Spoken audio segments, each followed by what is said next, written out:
Moi, si j'avais eu le choix, j'aurais voulu naître dans Leonardo DiCaprio. Ça m'aurait plu. Vraiment. Être un artiste comme ça, avec des vraies convictions écolo, et baiser des putes sur des yachts, ça m'aurait plu.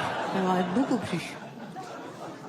Et en plus, ça aurait été logique, parce que Leonardo DiCaprio, c'est l'anagramme de Blanche Gardin. Donc il y a un truc... Ah non, non, pas du tout. Il manque... oui, non, il manque pas mal de lettres. C'est dur, les anagrammes. Je passe beaucoup de temps à faire des... Par contre, Carpe Diem, c'est l'anagramme de ça déprime. Ça, vous pouvez me croire sur parole, j'ai fait le calcul, ça marche. Bonsoir. Je suis célibataire, j'ai 39 ans. Enfin, avec le décalage horaire, là, c'est plutôt 72 ressentis ce soir. Voilà, je suis officiellement en fin de vie sexuelle. Hein. C'est pour ça que je mets des colliers maintenant. Je me dis, quitte à pas me faire baiser, autant sembler un intellectuel. Voilà. Non, il ne se passe plus rien dans ma vie sexuelle et affective depuis quelques années. Je me branle même plus. Hein. Ça fait 3 ans que je vis en tête-à-tête avec moi-même. Je n'ai plus de désir pour moi. C'est terminé. C'est la loi des 3 ans. Hein. Il faut l'accepter, c'est comme ça. Je misais un peu sur Montréal. Je me disais, les gens m'ont dit les Québécois sont sympathiques, ils sont ouverts, tu verras. Mais j'ai appris là en coulisses que c'était les femmes qui payaient des verres aux mecs. J'ai pas prévu de budget égalité des sexes. Moi, je suis désolée. Et puis plus globalement, je me demande, est-ce qu'on n'a pas été un peu trop loin avec cette histoire d'égalité des sexes? Je suis désolée. C'est une vraie question. Moi, quand je me lamente auprès de mes amis, souvent les gens me disent « Mais oui, mais c'est parce que tu leur fais peur, tu vas sur scène, t'es indépendante. » Mais ça suffit. Enfin, je veux dire, est-ce qu'on n'a pas été trop loin véritablement? Parce que quand il s'agit de sexualité, de désir, je pense qu'on quitte le domaine de la raison. On n'est pas dans, on est dans le reptilien, on est dans l'instinctif, on est dans le Cro-Magnon. Qu'est-ce qu'elle veut, Madame Cro-Magnon? Madame Cro-Magnon, elle veut un mâle alpha qui va bien garder la caverne. C'est ça qu'elle veut. Et le mâle alpha, c'est pas le mec qui va dans des spas, qui met de la crème, qui fait de la trottinette, qui vapote et qui fait la vaisselle, même quand on ne leur a pas demandé de faire la vaisselle. Je suis désolée, c'est pas ça. La vérité, c'est pas ça. La vérité, c'est que la femme désire un homme qu'elle peut potentiellement craindre. C'est ça. Il y a quand même cette idée d'intrusion, de violence dans le rapport hétéro, dans l'essence même du rapport hétéro. Il y a de la violence et de la domination. La première fois au lit pour une fille avec un garçon, il s'agit quand même beaucoup pour la fille de se laisser faire quand même. Hein. C'est pas du viol caractérisé, bien sûr, parce que ça se passe étape par étape. Le garçon fait en sorte que la fille ait pas l'impression que tout ça se passe sans son consentement. Hein. C'est la technique du pied dans la porte, hein, un petit peu. Enfin, du doigt dans la chatte, en l'occurrence. mais il y a cette idée de violence, d'intrusion, et les hommes en ont même pas conscience. En plus, c'est pour ça que c'est pas un terrain de bataille. Les hommes n'ont pas conscience de la violence qui nous inflige dans la sexualité du tout. Les hommes expérimentent des choses, tout simplement. Je pense que le corps des autres est un terrain de jeu pour l'homme, et il essaye des choses sans penser à mal. C'est comme quand on file un jeu d'éveil à un singe. C'est pareil. On a tous vu ces images de laboratoire, hein, avec le chimpanzé en train de galérer avec un jeu d'éveil comme ça, avec un chercheur qui prend des notes à côté. Oui, ces images là, avec le singe qui essaye de mettre le cylindre dans le carré, ça marche pas. Dans le triangle, ça marche pas. Et une fois que le singe a repéré que le cylindre rentrait dans le trou rond, il va répéter ses actions. Hein. Il va répéter ses actions, tout simplement. Mais si le cylindre rentre aussi dans le trou en forme d'étoile, en forçant un peu, hein, imaginons si les formes sont un peu flexibles, par exemple, et que le chercheur qui l'observe ne le sanctionne pas à ce moment-là, en lui administrant un petit coup d'électricité, par exemple, et ben si le singe trouve ça fun de mettre le cylindre dans l'étoile, il va répéter cette action, hein, le sien dans l'étoile, le sien dans l'étoile. Les hommes, c'est pareil. Non, je dis pas que les hommes sont des singes, c'est pas ce que je dis. Non, les singes ne bombardent pas les gens pour les convertir à la démocratie, par exemple. Mais c'est le même mécanisme, c'est-à-dire que comme on les sanctionne pas, ils en ont pas conscience. Et ça doit pas être un terrain de bataille politique entre l'homme et la femme, cette histoire, parce que ça n'a rien à faire dans la sexualité, l'égalité. Moi, j'ai couché avec un Américain, pour documenter mon propos. Je suis partie en reportage là-bas. Et avec un New-Yorkais, j'ai vu ça. Et le New-Yorkais, c'est après le Québécois, c'est ce qu'on fait de mieux en termes d'intégration par le mal de l'égalité des sexes. C'est très intégré chez eux, à tel point que la parité est vraiment appliquée à la sexualité complètement, quoi. Et ben on se fait chier, quoi. Moi, j'ai pas compris ce qui se passait du tout. À un moment, le mec était derrière moi. Tout allait bien, tout était très agréable, vraiment très bien. Bravo, monsieur, très très bien. Et tout d'un coup, il lui vient cette idée géniale de mettre une fessée. D'habitude, on fait comme si on n'avait pas vu, pas entendu, puis ça passe comme ça. Mais là, non, il cherche le consentement, le gars. Donc, il cherche le regard comme ça, et puis une fois qu'il met comme ça dans les yeux, il me montre sa main avant de la mettre. Il me dit, is it okay? Is it okay de quoi? Is it okay? Qu'est-ce que... Tu me demandes la permission? Mais je suis pas ta mère, moi. Qu'est-ce que... Mais quelle sorte d'inversion étrange c'est? Tu t'apprêtes à m'infliger une punition pour une faute que je n'ai pas commise, déjà. Situation absurde qu'il faut accepter. Hein, et tu me demandes si tu peux... on ne propose pas une fessée, on inflige une fessée. C'est comme ça. Un gosse qui fait chier, tu vas pas lui dire est-ce que tu veux bien que maman te mette un gros coup de cutter dans les joues ou tu préfères pas? On dit pas ça. J'ai pas d'enfant, je sais pas comment on sanctionne les bêtises, mais on s'est compris. Il faut laisser ces histoires d'égalité en dehors du lit, c'est important. Je suis féministe, hein, je suis profondément féministe, attention. Je dis souvent du mal des fémènes, c'est vrai, mais c'est parce que je suis jalouse, tout simplement. C'est juste que moi, avec la gueule que tirent mes seins aujourd'hui, si je m'écrivais quelque chose sur la poitrine, on comprendrait pas bien le message. Mais c'est... Je suis féministe, je suis profondément féministe, vraiment. Je pense que les hommes et les femmes devraient avoir les mêmes chances dans la vie, les mêmes droits, les mêmes salaires partout dans le monde, évidemment. Mais je suis pas totalement féministe. Parce que moi, je mets des talons, par exemple. Une fille qui met des talons n'est pas totalement féministe. Parce que c'est quoi mettre des talons? Mettre des talons, c'est assumer, c'est vouloir, à un moment, à un endroit, quand on le décide, être réduite à l'état de gazelle fragile, à qui tu peux péter les pattes arrière à tout moment. C'est ça, mettre des talons. Alors pourquoi on continue d'en mettre des talons? C'est bien que quelque chose résiste. C'est bien qu'à un endroit, on veut un dominant et un dominé. Et dans les sociétés dans lesquelles on vit, dans les sociétés où les tâches domestiques sont censées être également partagées par l'homme et la femme, c'est très bien ce partenariat pour la vie quotidienne, c'est très agréable, mais je suis désolée, on peut plus baiser. Tu peux plus baiser. Tu peux pas faire semblant d'être bousculé par ton bonhomme parce qu'on est samedi soir, que la vaisselle est faite, que les mômes sont couchés. Tout d'un coup, t'inventer un personnage de proie fragile et apeurée au lit. Quoi, je sais pas si je suis d'accord. Qu'est-ce que tu vas me faire? C'est ridicule. Enfin, Et je veux dire, et le mec non plus, il va pas se risquer à te foutre bestialement la tête dans l'oreiller s'il sait qu'à tout moment, il peut se prendre un putain, mais il pue les draps, Ludo. T'avais dit que tu ferais une machine, merde, tu fais chier, on peut pas compter sur toi, petite bite. Voilà ce que je voulais vous dire. Merci de m'avoir écouté. Bonsoir, merci beaucoup. Je suis un petit peu impressionnée parce que je sais que ça passe à la télé. Et... Oh, pardon. Waouh! Que Dieu lui donne une coquille. C'est ce que disait ma grand-mère. Je reprends peut-être. Bonsoir. Je suis un petit peu impressionnée parce que je sais que ça va passer à la télé. Et quand ça... Moi, je vais enchaîner. J'avale, c'est pas grave. J'ai l'habitude.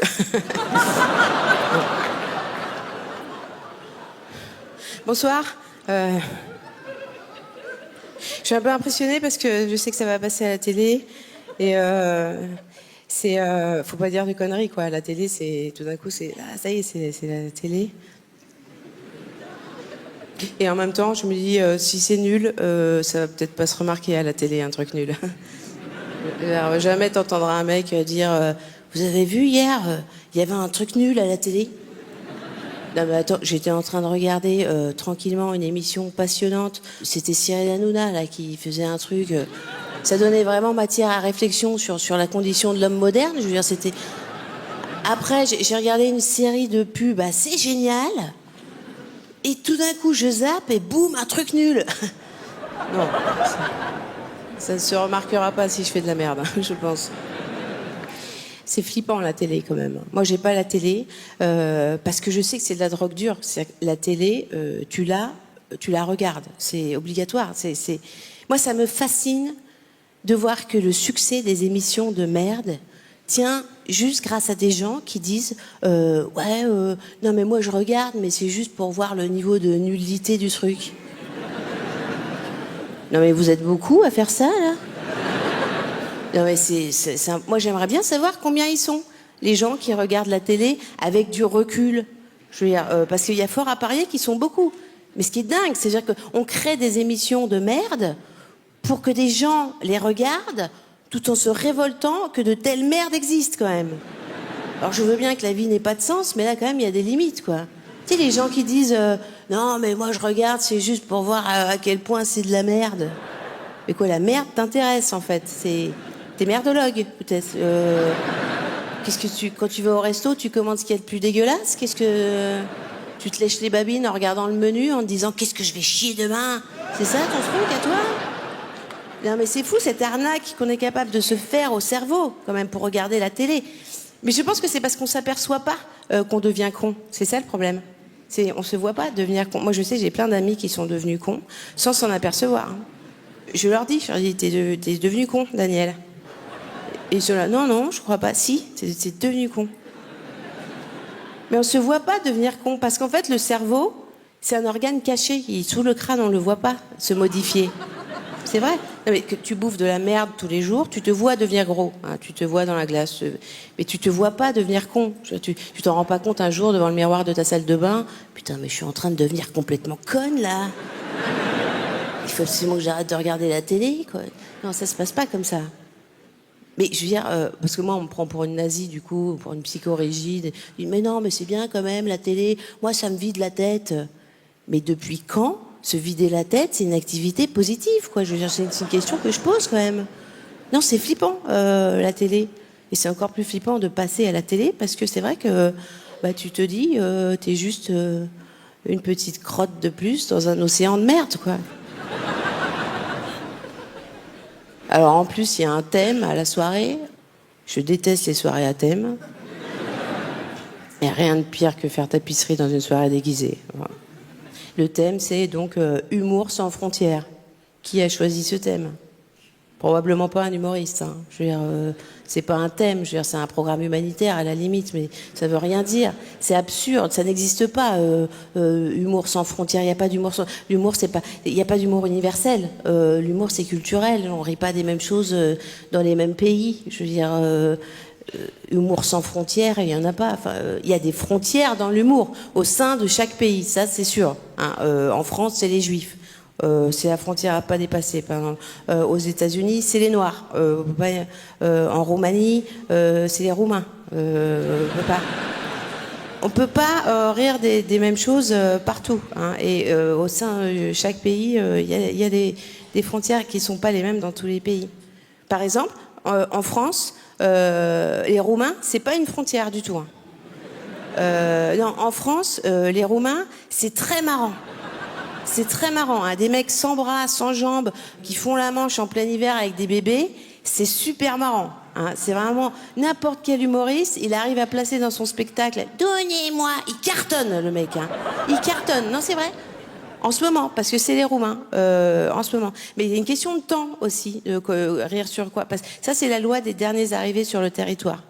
Les derniers arrivés sur le territoire sont toujours plus cons, plus sales, plus bêtes et plus plus dégueux que les autres. En ce moment, c'est les Roumains. C'est eux qui s'en prennent plein la gueule. Jusqu'à la prochaine vague d'immigration, en fait. C'est comme ça que ça marche. Hein. Les prochains, ce sera les réfugiés climatiques. Ça va être eux. Oui. Je veux dire, une fois que la glace aura fini de fondre au pôle Nord, il y a toute la banquise qui va débarquer quand même. Il faut le savoir. Hein.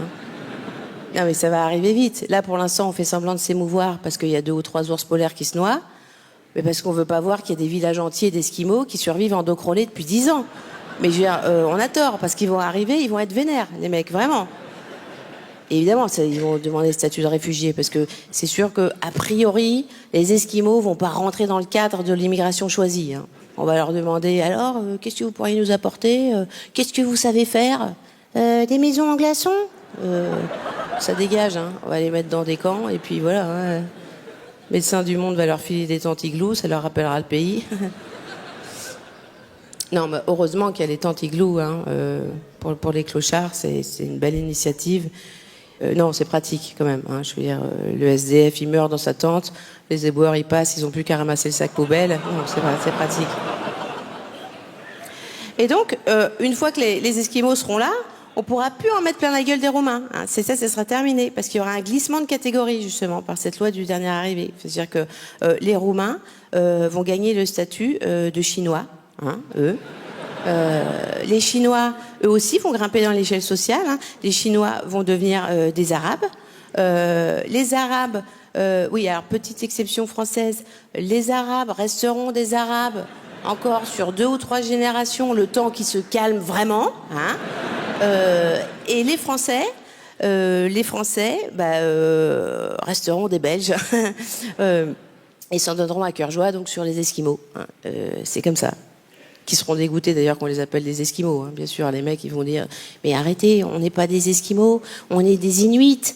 C'est Inuit notre nom. C'est beau en plus Inuit, ça veut dire être humain. Ça veut dire qu'on est tous des Inuits. Pardon ? Écoute-moi bien, Mr. Freeze. On se ressemble pas et on se ressemblera jamais, d'accord ? Moi, je suis normal. Toi, avec ta capuche pleine de poils et tes grosses lèvres, on dirait mon cul quand j'ai bouffé indien, d'accord ? Donc, si ça me fait marrer de t'appeler Miko, je t'appellerai Miko. Je suis pressée qu'on les accueille, les Esquimaux. Merci de m'avoir écouté. Bonsoir. Merci beaucoup. Là, j'ai passé du temps récemment sur Twitter. J'avais jamais vraiment passé du temps sur Twitter. Je me suis dit à un moment qu'il faut qu'on va quand même voir comment ça marche. Et je me mets un soir, 20h, devant Twitter. À 4h du matin, j'y étais encore. Je dis, waouh, bien envoyé, Snoopy 93. Waouh. Non mais, les gens sont en danger. Vraiment. L'ordinateur, c'était censé nous faire gagner du temps. Au départ. Mais qu'est-ce qui s'est passé ? Mais les gens sont en danger. Avant, qu'est-ce qui se passait avant ? Tu sortais du travail, tu coupais avec le travail, t'allais au bistrot, t'allais t'en jeter un ou deux, t'allais dire de la merde pendant 2-3 heures, bon. Mais à un moment, le bistrot, il fermait. Là, ça ne ferme pas, c'est en continu, c'est 24 heures sur 24. Puis c'était pas grave, ça portait pas à conséquence que tu disais au bistrot. Au pire, le lendemain, le patron était là. Bon, disons, il a dit un sacré paquet de conneries, Michel, hier, hein. Il en tenait une bonne. Ah bon, on a dit quoi, Michel ? Je sais pas, j'étais bourré aussi. Bon, voilà. C'est pas grave. Aujourd'hui, c'est pas ça. Aujourd'hui, c'est regarde ce qu'il a dit, Michel, en 2014. Les gens sont en danger. Non, moi, je pense sérieusement qu'il faut faire une loi. Il faut fermer Twitter. À minuit, on ferme. Moi, je dis, allez, je pense que tout le monde a assez dit de conneries, là. Tout le monde doit aller faire un gros dodo. Vas-y, un dernier pour la route. Fils de pute. Voilà, enfin. Ça... Je pense que c'est nécessaire. Bonsoir. C'est classe ce soir, je vois que les meufs sont sapées, quoi. Hein. Nous aussi, on a fait des petits efforts. Enfin, moi, c'est pas moi, c'est la styliste, en fait. Hein, parce qu'il y a une styliste qui nous conseille pour pas qu'on se foute trop la honte sur scène. Et moi, la styliste, elle m'a vu arriver, elle a fait « Oh là, faut tout changer, là !» Moi, j'ai un vrai problème pour me saper, ouais. Bah, moi, je sais pas ce que vous en pensez, mais les fringues, elles sont toutes taillées pour des stars aujourd'hui, c'est vrai. Moi, à chaque fois que je rentre dans un magasin, je kiffe sur une fringue, je l'essaye, la fringue, elle calcule pas mon corps. La fringue, elle dit, ah non, désolé, moi, je calcule que les meufs qui prennent pas de 2e bol de riz chez le japonais. Non, sérieux, non, moi, je mets un truc sportswear, sur moi, ça fait, where is the sport? Non, moi j'en ai marre de la mode mannequin. Sans déconner, un jour je vais péter un câble. Hein. Est-ce que quelqu'un dans la salle a essayé d'acheter un jean qui soit pas taille basse ces dernières années? Non mais les jeans comme avant, là, qui arrivaient jusque-là, on dirait ça a jamais existé. Non mais tu demandes dans les magasins, le vendeur, il te regarde genre... Retourne d'où tu viens, cette planète est trop dangereuse pour toi. Là franchement, ça vous va bien à vous, le taille basse? Bon, je parle pas aux mutantes anorexiques d'1m70 ou qui a 3 ans, on s'en fout. Non, je parle aux filles normales, comme moi. Parce que sur nous, les petites gourmandes, eh ben, le taille basse, c'est dégueulasse. Eh ouais, c'est dégueulasse. Et les vendeuses, elles sont dans le complot aussi? Non, franchement, vous pouvez pas voir, mais de dos, il est super sur vous, le taille basse. Ouais. Mais il faut le porter avec un string, pas avec une grosse culotte. Hein. De toute façon, t'as pas le choix, donc tu l'achètes, le taille basse. Hein. Tu retournes chez toi, ton mec est là, prêt à assister au défilé de mode. T'enfiles ton jean, tu te retournes, et là, il te fait... Oh, c'est bizarre, on dirait que t'as 2 culs, là. Un en bas et un en haut, c'est chelou. Ça serait pas mieux avec un string, ce genre de flûte, là? Non, c'est vrai que ça fait mal sur le coup, mais c'est sincère. Et c'est vrai, avec mon mec, on se dit tout. Hein. D'ailleurs, tous nos potes nous disent « Vous êtes trop fusionnels. » Bon, c'est vrai, des fois, c'est chiant. Hein. On est tout le temps ensemble, on vit ensemble, on habite un 2 pièces. Moi, quand je sors du salon, il me dit « Tu vas où ?»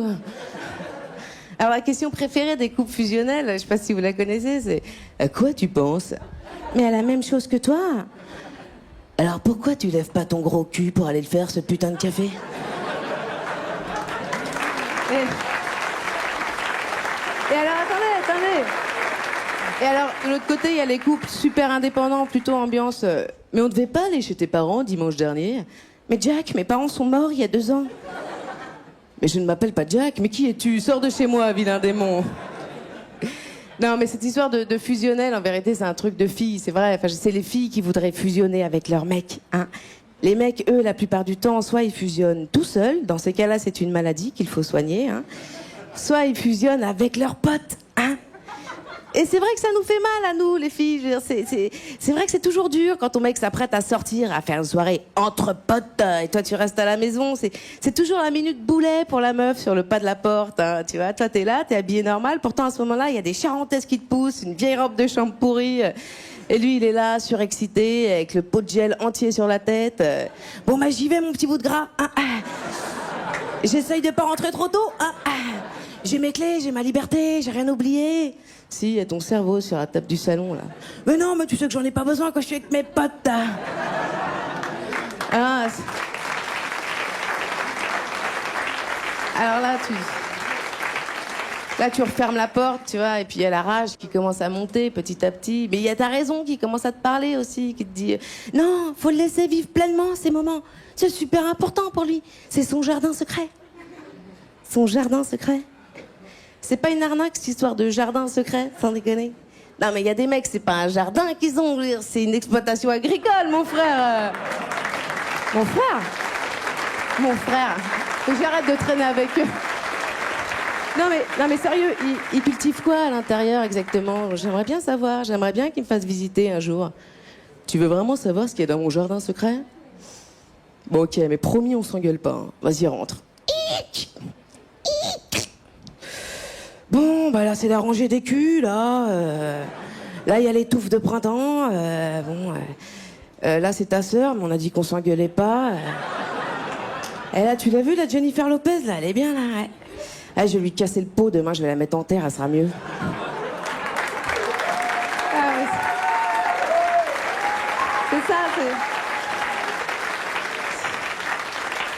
C'est ça l'avantage de la scène, c'est de pouvoir dire tout et n'importe quoi. Au début, je voulais tout vous dire. Finalement, je vous ai dit n'importe quoi. Mais merci de m'avoir écouté. C'était Blanche. Non, c'est pas plus mal d'avoir un gros cul quand on est dépressif, je vais vous dire, parce que ça donne un but dans l'existence, en fait. Maigrir, on sait pourquoi on se lève le matin, c'est ça. Et quand on a un but dans la vie, on se suicide moins. Moi, je me suicide beaucoup moins qu'avant. Alors bon, c'est aussi à cause de tout ce qui se passe aussi depuis quelques années là. Le djihadisme, Pray for Paris, Pray for toutes les capitales où ça se passe. Là, je suis un peu paumée moi spirituellement, c'est vrai.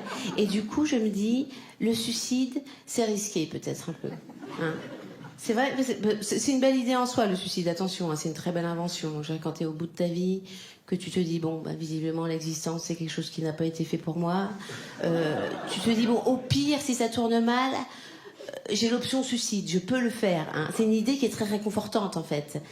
Mais si le doute spirituel intervient, alors là c'est plus du tout une idée réconfortante parce qu'on se dit mais t'imagines, tu te suicides et boum, il y a une vie après la mort en fait.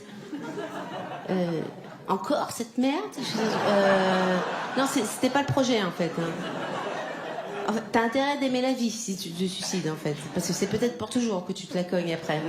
Moi j'ai très peur de la vie éternelle. À cause de ça, et en plus ils sont tous dessus là. Ça y est, c'est le projet. Ils sont tous dessus. Ils veulent supprimer la mort. Hein. Pour de vrai, c'est une vraie information. Google investit des milliards de dollars dans la recherche contre la mort. Hein.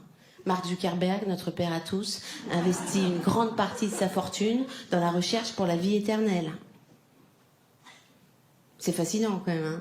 Il y a les 3/4 des habitants de cette planète qui a l'espérance de vie d'un labrador cancéreux, à peu près. Et dans la Silicon Valley, on est là, ça fait chier de mourir d'un cancer à 85 ans. C'est fascinant, quand même. Non, mais c'est flippant. On est peut-être sur le point d'éradiquer la mort, là. C'est flippant. C'est flippant. Moi, j'ai peur que ma mère la prenne, en plus. Peut-être faut pas le dire à tout le monde si on le fait. Peut-être faut sélectionner les gens. Je sais pas. Mais ah non, ce sera atroce. On peut pas faire. On peut pas supprimer la mort. Il ne faut pas supprimer la mort. C'est important, la mort, pour la vie. Non, mais c'est important. Je sais c'est parce qu'on a l'idée de la fin toujours quelque part dans notre tête qu'on peut supporter l'existence. C'est pour ça. Si on devait se lever tous les matins avec la certitude que nos emmerdes sont éternelles, on aurait envie de se flinguer tous les matins et on pourrait plus. Non, là, ça serait l'enfer, vraiment. Non, je pense qu'il faut garder la mort. C'est important. On va encore dire que je suis réac, je m'en fous. Ça fait partie des trucs qu'il faut garder quand même. Je pense plus globalement qu'il faut faire attention avec le progrès.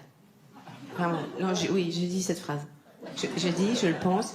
On commence à faire n'importe quoi là quand même. Il y a des gens très riches là qui meurent du cancer, qui se font congeler. C'est normal, ça y est. Avec un post-it sur la porte du congélo.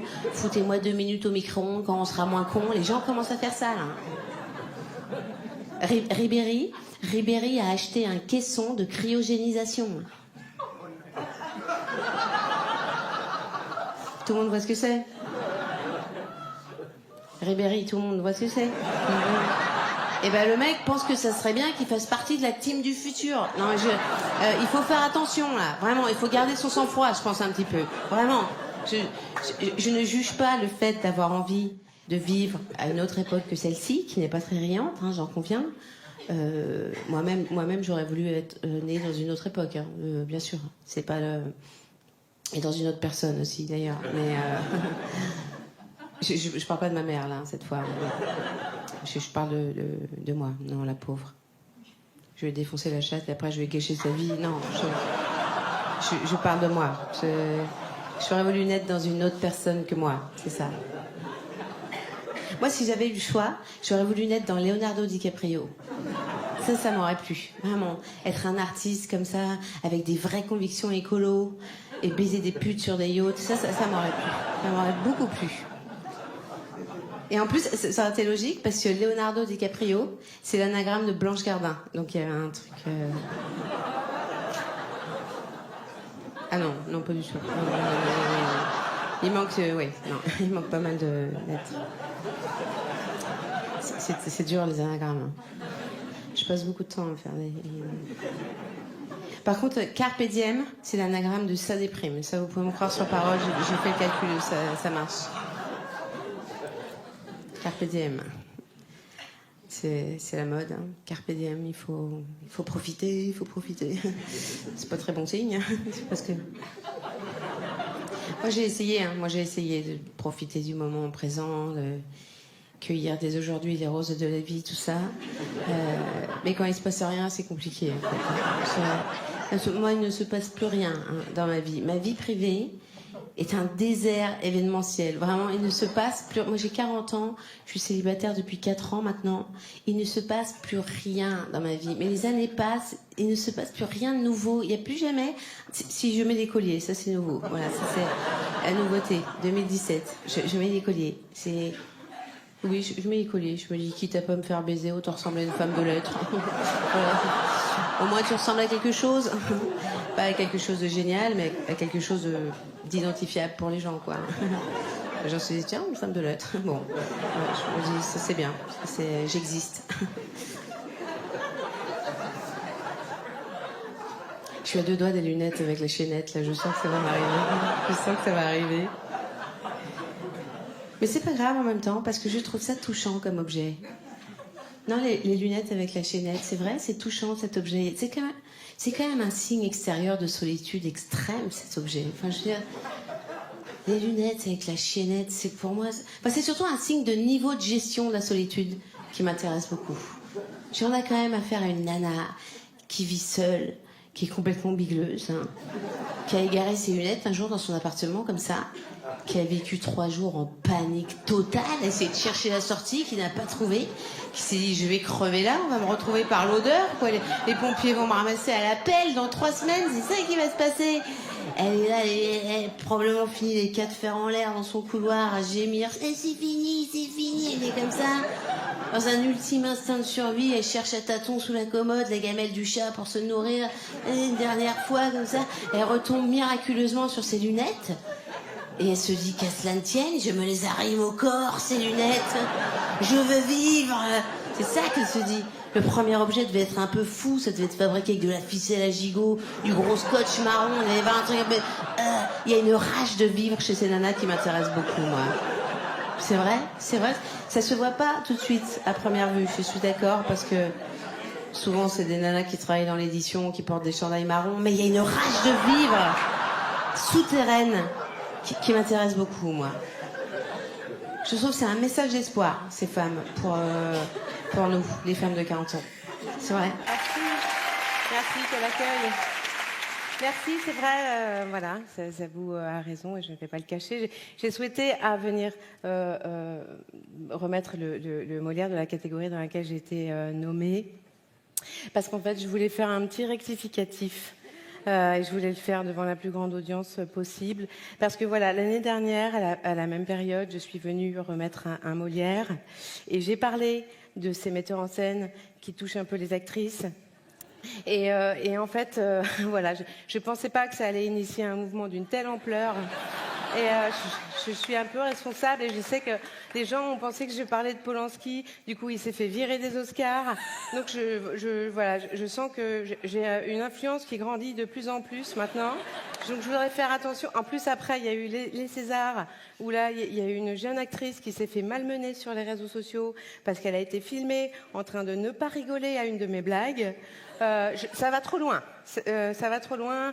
Maintenant, voilà, j'aimerais que les choses se calment. Je voudrais dire qu'il ne faut pas me prendre au pied de la lettre.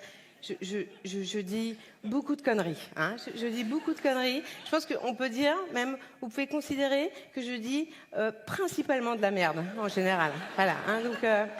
Voilà, en tout cas, je suis très contente d'être parmi vous ce soir. Je suis vraiment ravie, honorée d'être auprès de Zabou pour cette cérémonie. Voilà. Alors, on m'a dit que des Juifs s'étaient glissés dans la salle, par contre. Mais vous pouvez rester, hein, c'est pas... Voilà, c'est pas de moi, hein, bien sûr, hein, vous avez reconnu, c'est des proches, mais ça me tenait à cœur de citer des proches pour venir remettre ce Molière de l'humour. Parce que maintenant, c'est devenu un lieu commun de se lamenter sur... Oui, des proches pourraient plus dire aujourd'hui ce qu'ils disaient. La preuve que si, je viens de le faire. Donc on arrête avec ça maintenant. Et puis...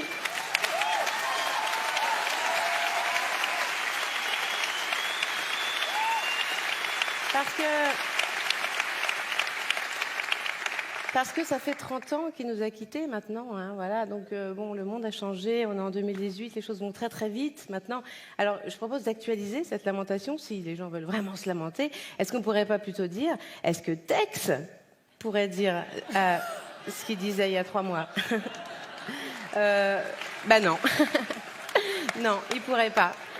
Il pourrait pas. Donc évidemment, voilà, ça pose cette fameuse question brûlante au sujet de l'humour. Est-ce qu'on a basculé dans le règne de la bienséance?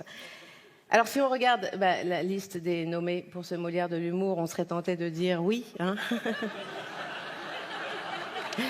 Je veux dire, il n'y a qu'à voir ce qu'on a dans cette liste. On a un noir, on a un arabe, on a un réunionnais, on a une femme. Alors ils ont quand même glissé un normal, un mâle blanc de 40 ans.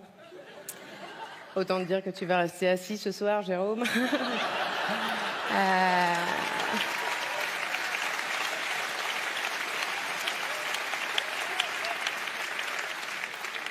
Voilà. À moins que tu sois pédé. Ah, donc dans ce cas-là, peut-être. Et alors, donc, pour le Molière de la discrimination positive et de l'humour...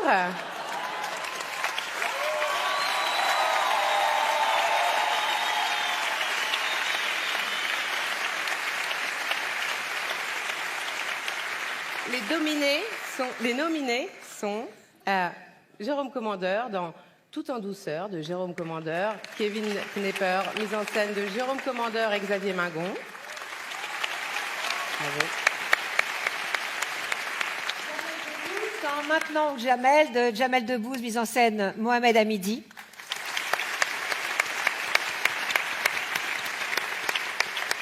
Fabrice Eboué dans Plus rien à perdre de Fabrice Eboué, mise en scène Thomas Gaudin.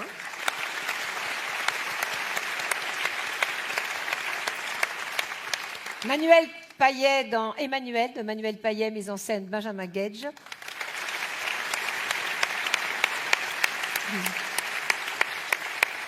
Et oh, Blanche Gardin. Dans Je parle toute seule de Blanche Gardin, mise en scène Maya Sandoz. Alors,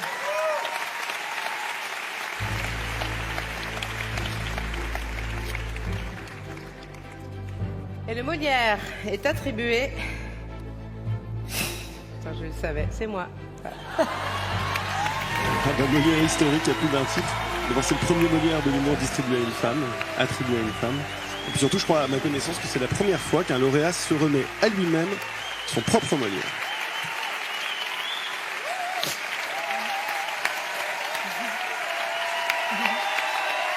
Merci.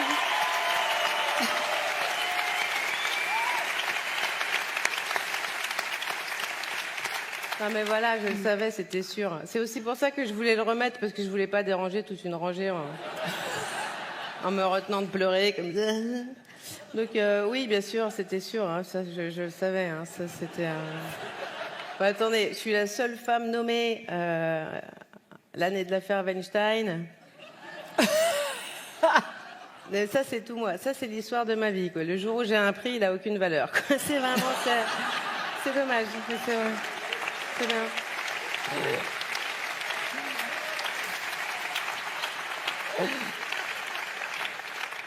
J'ai l'impression d'être un rebeu du 9-3 qui vient d'être admis à Sciences Po. Quoi. Mais ça me fait quand même très, très, très plaisir, en réalité. Voilà. Ça me fait très, très plaisir. Je suis ravie. Je voudrais remercier évidemment tous les gens qui m'accompagnent avec un enthousiasme vigoureux depuis le début. Je parle bien sûr de Nadine Descouzis, Maya Sandoz, Magali Montet, Laurent Baudin, Geneviève Girard, Jessie Varin. Merci à vous tous. Je voudrais remercier mes parents qui m'ont transmis cette belle angoisse de mort. Outil indispensable à tout humoriste qui se respecte. Je voudrais remercier ma thérapeute également, qui a réussi à trouver ce fragile équilibre de thérapie qui à la fois me fait me sentir vraiment mieux au quotidien et à la fois fait que je garde quand même des névroses assez intactes pour pouvoir écrire des blagues. Et voilà. Et évidemment, je voudrais remercier Louis C.K. pour l'inspiration. Reconnaissance éternelle à monsieur Louis C.K. Et bien sûr, je partage ce plaisir avec tous mes camarades qui ont choisi ce chemin un peu bizarre. Voilà, vive l'humour. Merci beaucoup. Je suis bravo, très heureuse. Merci. Bonsoir.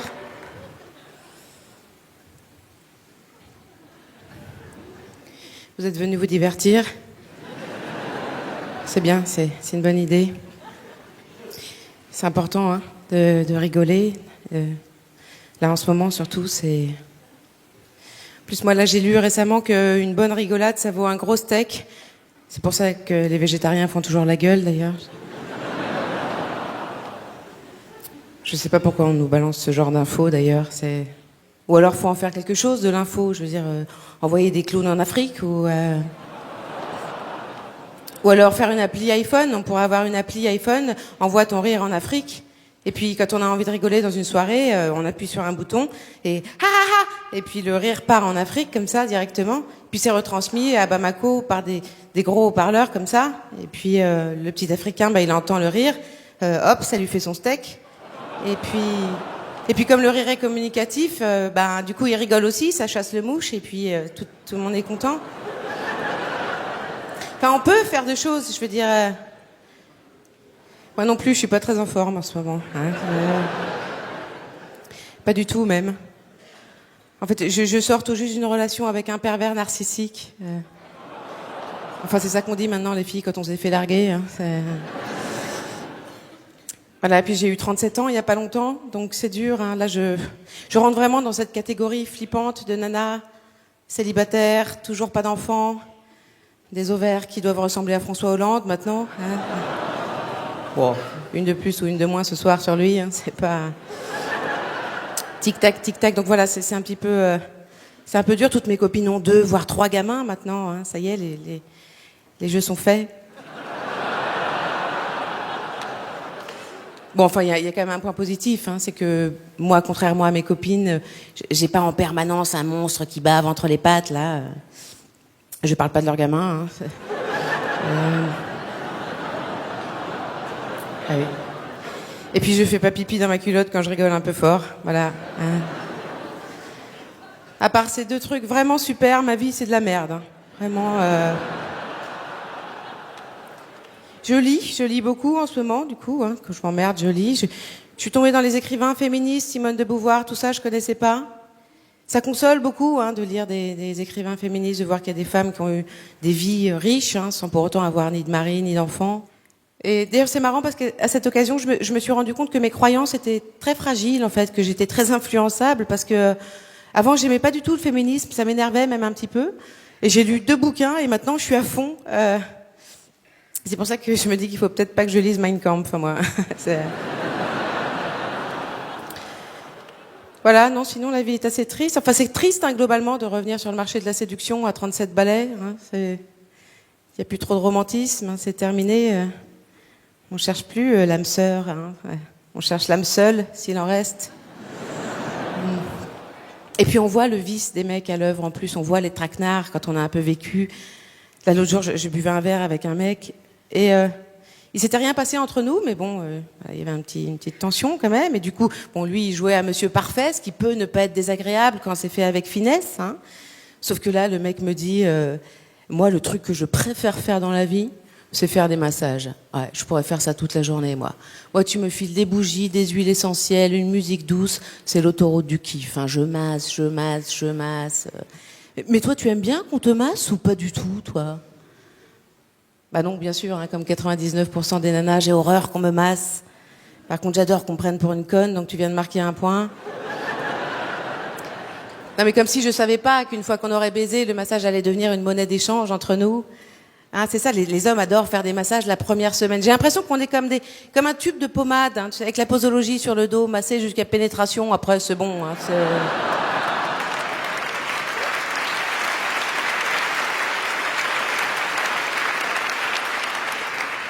Donc il faut arrêter avec cette technique de drague, les mecs. J'adore faire des massages. On est au courant, je veux dire que c'est valable pour 2 massages spontanés. Hein. Peut-être 3 si le mec est vraiment dégueulasse et a besoin de lutter un peu plus pour se faire accepter, mais pas beaucoup plus. Alors, j'aime pas aller là-dedans, mais c'est vrai que là-dessus, quand même, les nanas sont quand même moins hypocrites et beaucoup plus classes que les hommes. Je veux dire, je pense qu'aucun homme dans cette salle ne s'est jamais fait draguer par une nana qui lui aurait dit moi, le truc que je préfère faire dans la vie, c'est sucer une bonne bite. Ouais. Ah non, moi je pourrais faire ça toute la journée. Moi, tu me mets une bite dans la bouche, un coussin sous les genoux et un match de foot, c'est l'autoroute du kiff. Hein. Je suce. Ouais,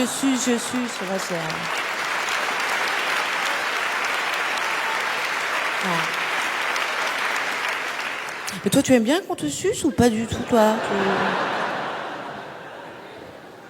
Non, on fait pas ça, on est moins hypocrite parce qu'évidemment, la pipe aussi, hein, deviendra une monnaie d'échange dans le couple, qui vous coûtera 2 massages à peu près. Quoique non, même beaucoup plus que ça, en fait. Je pense que la pipe, c'est une arme de négociation majeure dans un couple. Genre, c'est lourd, même, je vois, comme pouvoir. Enfin, un mec normal, je parle pas de mon ex, là, mais un mec normal, finalement, pour qu'il reste, c'est relativement simple, hein. C'est binaire même. Hein. Genre, tu le fais chier, tu le suces, tu le fais chier, tu le suces. Il reste. Hein.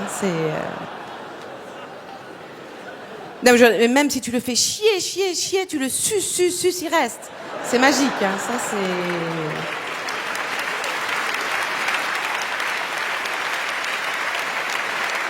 c'est. Et d'ailleurs, ils ont une technique pour nous faire comprendre qu'ils sont arrivés à une overdose d'embrouille, vraiment qu'ils en peuvent plus. C'est quand ils nous disent non mais là tu me pompes. Ça c'est pas du présent de l'indicatif, hein, c'est de l'impératif vraiment. Je veux dire, là c'est le dernier appel de phare avant qu'il se casse. Il faut bien l'entendre à ce moment-là, je veux dire. Et puis il faut pas avoir trop bouffé avant parce qu'il faut y aller vraiment quoi.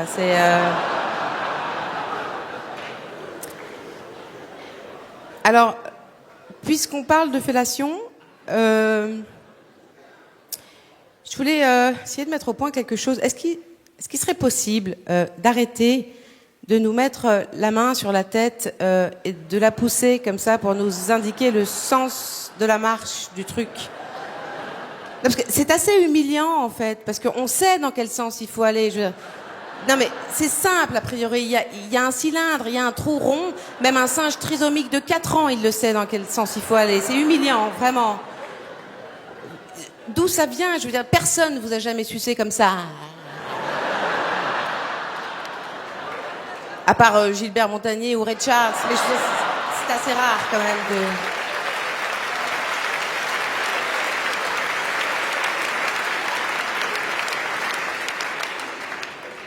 Et aussi, éventuellement, d'arrêter de nous dire, à un moment où on a peu de chance de pouvoir répondre, c'est bon, hein. C'est bon, tu l'aimes, hein. Si c'était bon, ça se saurait, d'accord? Il y aurait des Mr Freeze saveur beat, peut-être. Merci, c'était Blanche, merci beaucoup. C'est quoi? J'ai arrêté la magie. Ouais, je sais, c'est chouette. Ah bah sympa. Non, c'est chouette. Mais tu sais, les gens n'aimaient pas beaucoup ce que tu faisais en vrai. Hein. Tu sais, cette espèce de mélange de magie et d'humour. C'est bien que tu aies arrêté la magie et l'humour parce que. Non, je t'arrête. J'ai pas arrêté l'humour. Ah si, hein.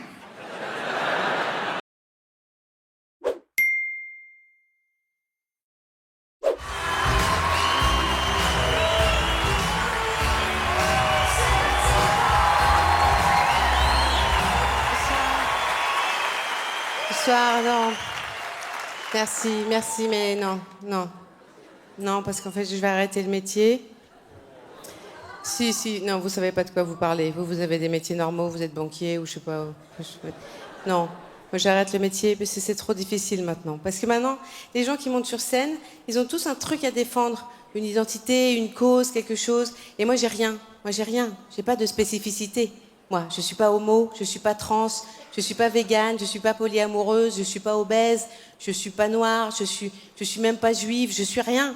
Moi, je suis une femme blanche, hétérosexuelle de 41 ans, consommatrice d'anxiolytiques. C'est pas une identité, c'est un cercueil, d'accord?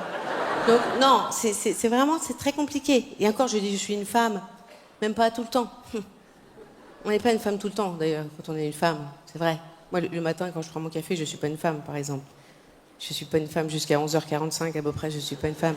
On ne se connaît pas, mais moi, le matin, voilà, je suis beaucoup plus proche d'un Annie Girardot, quelque chose comme ça. Mais je suis pas une femme le matin. On n'est pas une femme tout le temps quand on est une femme, même pas. Alors, par contre, on sait quand on devient une femme. Ça, moi, je sais très bien quand je suis devenue une femme. Je suis devenue une femme, moi, le jour où j'ai couché avec un homme marié. C'est là que je suis devenue une femme. C'est là, précisément. Non, parce qu'on a tendance à dire qu'on devient une femme quand on a ses règles. Moi, pas du tout. Moi, quand j'ai eu mes règles, ça m'a pas du tout. Enfin, si, j'ai pris conscience que j'étais complètement dépressive quand j'ai eu mes règles. Parce qu'on m'avait dit, tu vas voir, on est triste un peu avant les règles et pendant les règles. Moi, ça ne change rien du tout. Donc, je pense qu'il y a un problème. Voire même, je suis plus gaie pendant les règles, moi. Donc, c'est vraiment un problème de chimie interne. Mais par contre, le jour où tu te fais doigter par une main avec une alliance dessus, là, il se passe quelque chose, là. Là, le roman peut commencer vraiment. Hein. Là, c'est bonjour Anna Karénine, bonjour Emma Bovary. J'ai enfin la certitude que ma vie va mal finir. Je suis une femme. C'est là, c'est ce moment précis. C'est la vision de la main du mec avec l'alliance dessus, entre tes cuisses, qui te fait devenir une femme, brutalement. C'est ça, c'est cette image. D'ailleurs, il faut préciser, c'est pas le doigt qui est bagué qui doit atteindre, bien sûr, évidemment. Hein, d'ailleurs, je pense que c'est pour ça hein, qu'on met l'alliance au 4e doigt. Bien sûr. Bien sûr, parce que c'est le seul doigt qui n'a aucune chance de se retrouver dans une chatte, hein, ce doigt-là. Enfin, parce que tu ne fais rien avec ce doigt-là tout seul. C'est le doigt au chômage tout seul. Tu n'emploies pas ce doigt-là. Même pour une petite action, même swiper sur un écran tactile, tu ne prends pas ce doigt-là. À part si t'es ébéniste et qu'il te reste que celui-là, alors là, oui, forcément. Là, tu n'as pas le choix. Mais je pense que c'est pour ça. On met l'alliance au 4e doigt pour ça, parce que sur ce doigt-là, aucun risque que l'alliance soit souillée par la mouille de maîtresse. Donc voilà, donc oui, je suis une femme. Donc c'est vrai que des fois je me dis, mais t'es une femme, c'est une identité, ça, femme, t'as qu'à parler de ça, du fait d'être une femme, tout ça. Mais bon, en même temps, je sais pas, est-ce que les discours féministes, au bout d'un moment, ça casse pas un peu les couilles? C'est vrai, non, parce que je suis féministe, hein, je suis profondément féministe. Je suis tellement féministe que pendant très longtemps, moi j'ai eu un portrait de Simone de Beauvoir sur ma table de chevet, quand même à côté de mon lit. J'ai fini par enlever au bout d'un moment, parce que je me suis dit que ça faisait peur aux mecs. Apparemment, c'était pas ça. Bon, mais je suis féministe, bien sûr. Mais j'étais quand même embêtée avec tous les débats qu'il y a eu l'année dernière, parce que bon, déjà trop de bruit, tout le monde parlait en même temps, c'était épuisant, on pouvait pas réfléchir. À un moment, j'ai arrêté d'écouter tout, parce que bon, déjà, je les lisais pas, moi, les tweets balance ton porc, parce que ça m'excitait trop. Après, je pouvais pas bosser. Si, il y en avait qui étaient... Il y en avait des salés, quand même. Vendredi soir, je traîne au boulot, pas boucler mes dossiers, seul dans l'open space. Moi, N plus 1 arrive derrière mon dos, me susurre à l'oreille. Toi, avant le bilan comptable de la fin du 2e semestre, je te culbute sur la photocopieuse. Soudain, ses 2 mains sur mes seins. Il me pince les têtes... Oh, on arrête de chauffer les gens, là. Il y a des gens à qui il n'arrive rien, je le rappelle, quand même. Mais c'était compliqué, tout le monde parlait que de ça. Et j'ai l'impression qu'on jugeait à l'emporte-pièce certains trucs. Il y avait des trucs. Le consentement, c'est plus compliqué que ce qu'on a voulu. Je veux dire, on a pensé qu'on allait tout régler avec une formule. Quand c'est non, mais c'est plus compliqué que ça. Parce qu'une fois que t'as dit ça, t'as rien dit. Parce qu'en réalité, bien souvent, quand c'est oui, c'est non aussi. Hein. Enfin, je veux dire, si moi j'avais refusé de coucher à chaque fois que j'avais pas eu envie, je serais jamais restée avec un mec plus de 3 mois, quoi. Enfin, c'est la réalité. On le sait, les femmes, une fois qu'on est dans une relation, très souvent, on baise sans en avoir envie. Alors, ça posait pas de problème avant, parce qu'avant, il y avait un échange avec le mec. C'est-à-dire qu'avant, on baisait autant de fois que le mec voulait baiser, mais en échange, on avait un confort matériel, il y avait une sécurité, il y avait quelque chose. En plein hiver, il sortait, il allait couper du bois sous la neige, il allait tuer des chevreuils pour nous nourrir et nous faire des robes. Et quand il rentrait, on lui suçait un peu la bite. Et même si ça sentait un peu le castor, il y avait un win-win. Il y avait quelque chose, en fait, qui se passait. Mais aujourd'hui, maintenant qu'on est égaux, il n'y a plus d'échange. Il n'y a plus d'échange. Tu rentres d'une journée de boulot, t'es crevé, il faut lui sucer la bite s'il a envie d'avoir la bite qui fait sucer. Et après, il faut écouter ses problèmes. Non, il y a un malaise, là. Il y a un gros malaise. Parce que c'est un acte magnifiquement pur et bon de se donner à quelqu'un comme ça, entièrement, alors qu'on n'en a pas envie. Mais même une sainte ou Mère Teresa, aussi, il faudrait être une sainte ou Mère Teresa pour pas demander de contrepartie. Je veux dire. Et les saintes, elles couchent pas, hein, comme par hasard. Et Mère Teresa, elle est décédée. Donc, moi, ce que je propose, c'est peut-être pour rétablir la paix au sein des couples, hein, entre les hommes et les femmes, peut-être que ce serait bon que dans le couple, les hommes versent un salaire aux femmes pour tout le sexe qu'elles font sans en avoir envie. Enfin, moi, franchement, je le ferais même avec des inconnus dans le besoin. Si on me payait pour le faire, c'est vrai. Enfin, je veux piquer le boulot de personne, mais vous voyez ce que je veux dire? Non, mais c'est vrai. Enfin, tout ça, c'est une année compliquée quand même. Enfin, surtout compliquée pour les hommes. Hein. Là, je pense que c'est très compliqué d'être un homme aujourd'hui. Enfin, c'est compliqué d'être un homme hier aussi, hein, d'ailleurs. Hein. Je pense que c'est compliqué. Ça sera encore plus compliqué d'être un homme demain, peut-être. Moi, j'aurais pas voulu être un homme. J'ai jamais eu cette envie-là. Parce que j'ai toujours pensé que c'était vraiment compliqué. Quand même, quand on pense... Le premier défi qui se pose à l'homme, dans sa vie d'homme, c'est quand même de devoir bander, quoi. Je veux dire, son statut d'homme viril dépend d'un processus physique qu'il ne peut pas contrôler par la volonté. C'est quand même une servitude monstrueuse quand on y pense. Parce que nous, au pire, le jour où on n'est pas dedans, un peu de bave et on reste féminine. On est d'accord?